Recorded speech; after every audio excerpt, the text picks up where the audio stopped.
Hello students, welcome to एकेडसा। आज हम यहाँ पर पढ़ेंगे एनिमल किंगडम का सबसे बड़ा फाइला या लार्जेस्ट फाइलम ऑर्थ्रोपोड्स। ऑर्थ्रोपोडा का मतलब होता है जॉइंटेड अपेंडेजेस या फिर ऐसे ऑर्गेनिज्म जिनके अपेंडेजेस या लेग्स के बीच में जॉइंट्स प्रेजेंट हो। तो फर्स्ट पॉइंट यहाँ पर हो गया जॉइंटेड अपेंडेजेस। नेक्स्ट पॉइंट आ जाओ बेसिस ऑफ क्लासिफिकेशंस पर। तो बेसिस ऑफ क्लासिफिकेशन में ऑर्गेनाइजेशन इसका हो जाएगा ऑर्गन सिस्टम। ऑर्गेनाइजेशन के बाद सिमेट्री यहां पर देखने को मिलेगी बाइलैटरल सिमेट्री।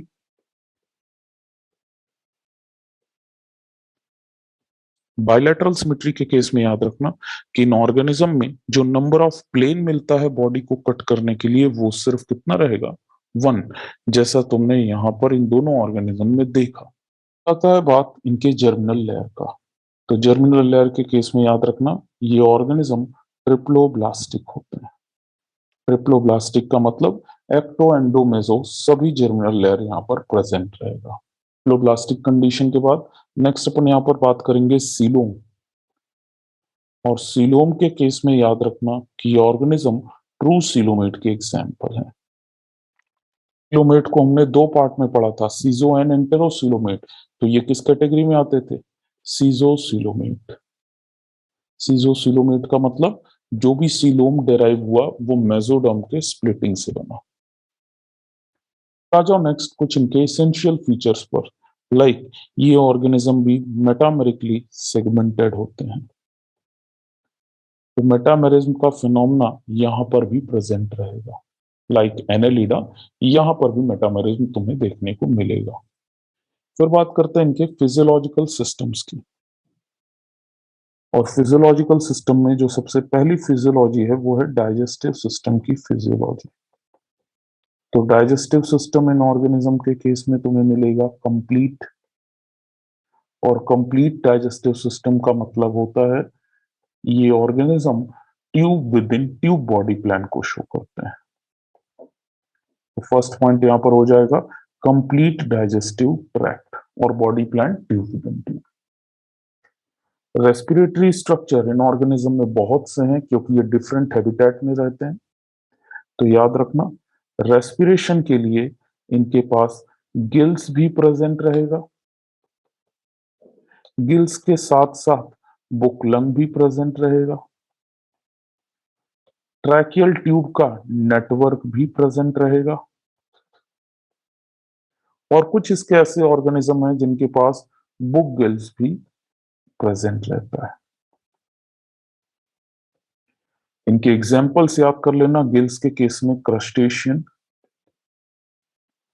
क्रस्टेशियन का मतलब क्रैब, लॉबस्टर, प्रॉन, ये सभी ऑर्गेनिज्म। बुकलंग के केस में याद रखना अरैक्निडा, अरैक्निडा में स्कॉर्पियन, स्पाइडर, ये सभी ऑर्गेनिज्म आएंगे। ट्रैकियल ट्यूब के केस में याद रखना इंसेक्ट्स। और इंसेक्ट्स के बाद बुक गिल प्रेजेंट होता है इसके सिर्फ एक मेंबर में और उस मेंबर का नाम रहेगा लिम्यूलस। लिम्यूलस को किंग क्रैब भी बोला जाता है। तो लिम्यूलस और किंग क्रैब। यहाँ जो एनसीईआरटी के डायग्राम्स हैं ये डायग्राम्स तुम्हें समझ में आ रहे होंगे। पहला डायग्राम इधर स्कॉर्पियन का शो किया है। सेकंड डायग्राम यहाँ पर प्रॉन का शो किया है। थर्ड डायग्राम यहाँ पर एक लॉकस्ट का शो किया है। और फोर्थ डायग्राम ये सभी को पता होगा, ये है बटरफ्लाई।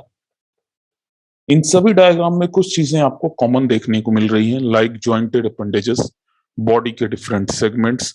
तो ये कुछ बेसिक फीचर हैं जो सभी ऑर्थ्रोपॉड शेयर करते हैं। रेस्पिरेटरी सिस्टम के बाद आ जाओ नेक्स्ट सर्कुलेटरी सिस्टम पर। और सर्कुलेटरी सिस्टम के केस में याद रखना कि इन ऑर्गेनिज्म के केस में जो सर्कुलेशन रहेगा वो होगा ओपन टाइप।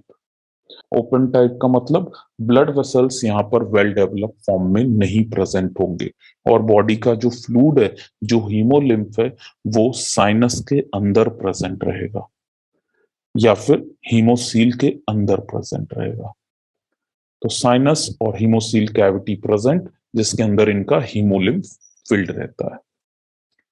सर्कुलेटरी सिस्टम के बाद अगले सिस्टम पर आ जाओ, that is excretory system.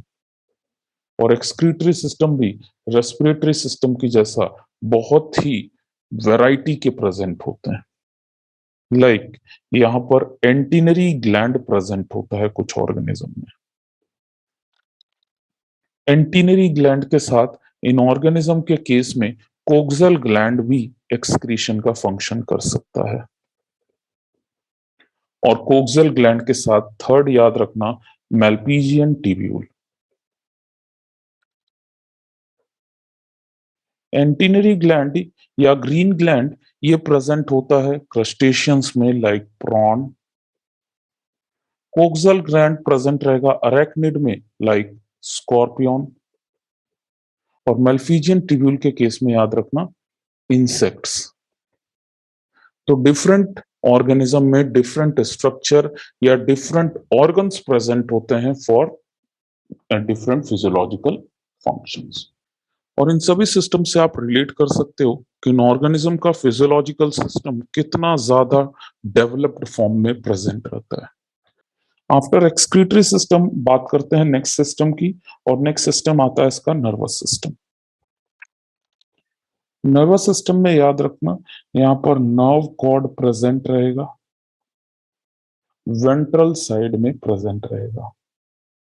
Nerve cord के साथ यहाँ पर ब्रेन रिंग भी देखने को मिलता है। और ये ब्रेन रिंग आपको इस डायग्राम में समझ में आएगा। अब इस डायग्राम को फोकस करो। तो इस डायग्राम में तुम्हें समझ में आ रहा होगा कि ये एक ऑर्गेनिज्म है जिसके केस में मैंने ब्लैक कलर से उसके बॉडी वॉल को शो किया, रेड कलर से एलिमेंट्री कनाल और डाइजेस्टिव ट्रैक्ट को शो किया। एक तरफ मैं लिख रहा हूं ए फॉर एंटीरियर और दूसरी तरफ मैं लिख दे रहा हूं पी फॉर पोस्टीरियर। तो एक तरफ प्रेजेंट रहेगा माउथ टुवर्ड एंटीरियर और ऑपोजिट टर्मिनल पर एनल अपर्चर। एंटीरियर माउथ और पोस्टीरियर एनस के बाद यहाँ पर एक ग्रीन कलर का रिंग लाइक स्ट्रक्चर भी दिख रहा है जिसे तुम बोल दोगे ब्रेन रिंग। और इस ब्रेन रिंग का एक पेयर गैंग्लिया इसोफेगस के ऊपर और दूसरा पेयर गैंग्लिया इसोफेगस के नीचे प्रेजेंट। प्लस ये दो ग्रीन कलर के जो फाइबर्स हैं ये हो जाएंगे इसके वेंट्रल नर्व कॉर्ड। और वेंट्रल नर्व कॉर्ड में भी बीच बीच में सेगमेंटल गैंग्लिया प्रेजेंट रहेगा। यहाँ पर मैं नंबर स्पेसिफाई नहीं कर रहा हूं क्योंकि ये जनरलाइज स्ट्रक्चर है, तो आपको यहाँ पर पॉइंट्स समझने हैं कि सेगमेंटल गैंग्लिया प्रेजेंट। अब अगर इसके नर्व कॉर्ड के फीचर्स आपसे पूछे जाएं तो आप इजीली बता सकते हो कि ये नर्व कॉर्ड होगा वेंट्रल। वेंट्रल के साथ डबल, डबल के साथ अगला पॉइंट बोल सकते हो सॉलिड, और लास्ट रहेगा गैंग्लियोनिक। याद रखना सॉलिड मैंने इसलिए यहाँ पर टर्म यूज किया क्योंकि हम लोग एक नॉन कॉर्डेट के नर्व कॉर्ड को कंपेयर कर रहे हैं कॉर्डेट से।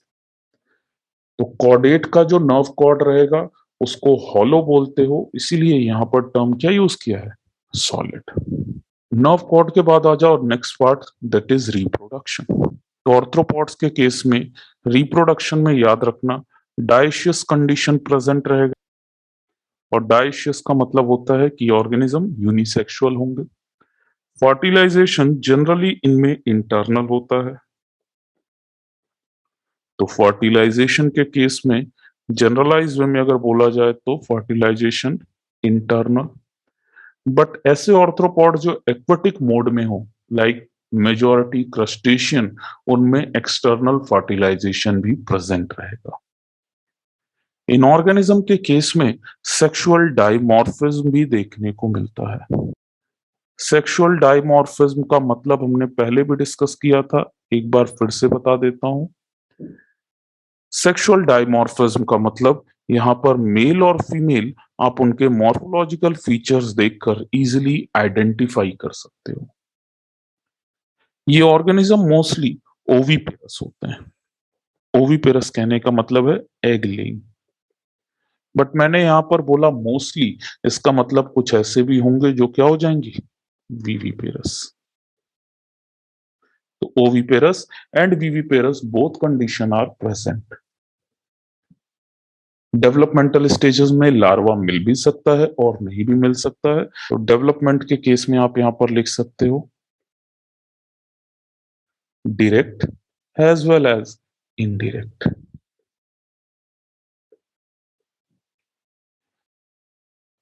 तो सबसे पहला यहां पर कैटेगरी है इकोनॉमिक इंपॉर्टेंस का। तो ये ऑर्गेनिज्म इकोनॉमिकली इंपॉर्टेंट भी हो सकते हैं, मतलब आप इनसे कुछ इंपॉर्टेंट प्रोडक्ट भी डिराइव कर सकते हो। इकोनॉमिकली इंपॉर्टेंट इंसेक्ट के केस में मेनली 3 इंसेक्ट आपको याद रखना है। पहला है एपिस, जिसे बोलते हैं हनी बी। सेकंड है बॉम्बिक्स, और बॉम्बिक्स का मतलब हो गया सिल्क मॉथ। और थर्ड रहेगा यहां पर Laccifer, lac insect. Silk moth से सिल्क ऑब्टेन करते हैं और लैक इंसेक्ट से लैक ऑब्टेन करते हैं। ये ऑर्गेनिज्म इकोनॉमिकली इंपॉर्टेंट होने के साथ साथ कई प्लेसेस पर डिजीज कैरियर और वेक्टर का भी रोल प्ले करते हैं। लाइक जितने भी मॉस्किटोज होते हैं, मॉस्किटोज में याद कर सकते हो एनोफिलीज, क्यूलेक्स, ईडीज, जितनी भी वेराइटी रहे, सैंड फ्लाई,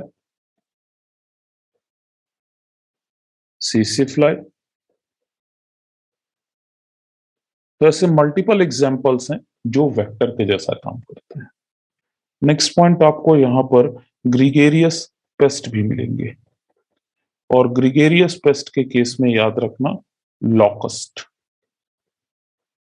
तो locust are the gregarious pest, scientific name इसका होता है लॉकस्टा। तो ये हो गए ऑर्थ्रोपॉड के बेसिक फीचर्स। ऑर्थ्रोपॉड की जो डिटेल स्टडी है, that is mouth part, Metamorphosis, classification, उसको हम लोग अपने अगले वीडियो में समझेंगे। अब बात करते हैं इधर कुछ क्वेश्चंस की। तो क्वेश्चन नंबर 1 में दिया हुआ है 4 डायग्राम्स हैं, 4 sketches A, B, C and D given below represent 4 animals. Yes, which of these is correctly identified in the option given along with its correct type and phylum? तो question बहुत easy है, आपने सभी diagrams अभी थोड़ी देर पहले पढ़ा। सबसे पहला डायग्राम एक लोकस्टा का है, सेकंड डायग्राम एक बटरफ्लाई का है,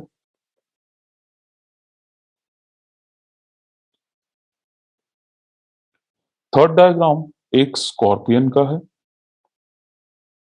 और फोर्थ डायग्राम प्रॉन। और ये सभी मेंबर हैं ऑर्थ्रोपोडा के। तो ऑप्शन 1 यहां पर आप कैंसिल आउट कर सकते हो। ऑप्शन 2 में दिया लोकस्टा, ग्रिगेरियस पेस्ट, ऑर्थ्रोपॉड, बिल्कुल सही। ऑप्शन 3 में दिया है बटरफ्लाई, वेक्टर, ऑर्थ्रोपॉड, ये ऑप्शन गलत है, बटरफ्लाई वेक्टर नहीं होता। ऑप्शन 4 में दिया है प्रॉन, इकोनॉमिकल इंसेक्ट, नहीं, प्रॉन से अपन कोई भी प्रोडक्ट ऑब्टेन नहीं करते। ऑर्थ्रोपॉड का मेंबर तो है, बट प्रॉन से प्रोडक्ट ऑब्टेन नहीं करते। और दूसरी चीज, प्रॉन में सी भी लिखा हुआ है, और सी तुम्हें पता है स्कॉर्पियन है, तो ये वहां पर भी गलत हो जाएगा। तो करेक्ट आंसर यहां पर जाएगा अपना second. Below 4 matching of an animal and it's kind of respiratory organ. तो एनिमल्स को शो कर दिया है और उनके रेस्पिरेटरी ऑर्गन्स को। सबसे पहला लिखा है सिल्वर फिश। सिल्वर फिश का साइंटिफिक नेम होता है लेपिश्मा, और लेपिश्मा एक इंसेक्ट है। तो इंसेक्ट के केस में ट्रैकियल नेटवर्क प्रेजेंट है, ये सही ऑप्शन है। दूसरा दे दिया है स्कॉर्पियन, स्कॉर्पियन में बुक लंग प्रेजेंट था, ये भी सही ऑप्शन है। थर्ड यहां पर दिया है प्रॉन, जिसमें गिल्स प्रेजेंट, ये भी सही। और अर्थवर्म में लंग्स प्रेजेंट नहीं होता, अर्थवर्म तो क्यूटिनियस रेस्पिरेशन करता है। बेस्ट आंसर यहां पर जाएगा A, B एंड C। तो आई होप ये सभी क्वेश्चन और इस चैप्टर का एक्सप्लेनेशन आपको समझ में आया होगा। ऑर्थ्रोपॉड के क्लासिफिकेशन, मेटामॉर्फोसिस और माउथ पार्ट ऑफ इंसेक्ट हम लोग अपने अगले वीडियो में डिस्कस करेंगे। Thank you.